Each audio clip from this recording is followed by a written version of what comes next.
ഈ ഒച്ചയൊന്നും ഇല്ലെങ്കിലേ ഇതെല്ലാം നമുക്ക് കാണാം നമ്മൾ ഒറ്റയ്ക്ക് വരുന്നുണ്ടെങ്കിൽ. ഞങ്ങൾ രണ്ടുപേരും വരുമ്പോൾ വേറെ അനക്കമൊന്നുമില്ല. ഇപ്പോൾ മിക്കവാറും ആന രാവിലെയൊക്കെ വന്ന ഈ കരടിയെ കാണാം. കരടി ഉണ്ടാവില്ലേ? കരടി, പുലി ഭയങ്കരമായിട്ട് മനുഷ്യനെ അറ്റാക്ക് ചെയ്യുന്നല്ലേ? പിന്നെ കരടി അറ്റാക്ക്. നമ്മൾ ആള് 1-2 പേരൊക്കെ ഉണ്ടെങ്കിൽ പ്രശ്നമില്ല. ഒന്ന് വിരട്ടാൻ പറ്റും. ശബ്ദമൊക്കെ ഉണ്ടാക്കി. പടക്കം ഉണ്ടാവും കയ്യിൽ. പടക്കമുണ്ട്. പടക്കം എപ്പോഴും ഉണ്ട്. എപ്പോഴും ഉണ്ടല്ലേ? പടക്കം എപ്പോഴും കയ്യിലുണ്ട്. അതായത് ഇത് ഈ സീസൺ അല്ലാത്തോണ്ട് വരില്ല എന്നൊന്നുമില്ല. വരാന്നുള്ള എപ്പോഴും കരുതലാണ്. പിന്നെ ചിലപ്പോൾ അവിടെ നിന്ന് കയറി ഇങ്ങനെ ക്രോസ് ചെയ്ത് പോകും.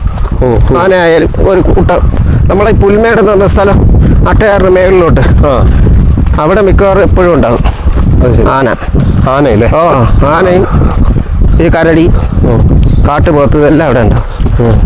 ഞങ്ങളൊരിക്കൽ താമസിച്ചാൽ പോയത് 2 മണിയായി ഈ പുൽമേട് എത്തിയപ്പോഴും ആന അവിടെ നിൽക്കണം. ആ പുൽമേട്ടിൽ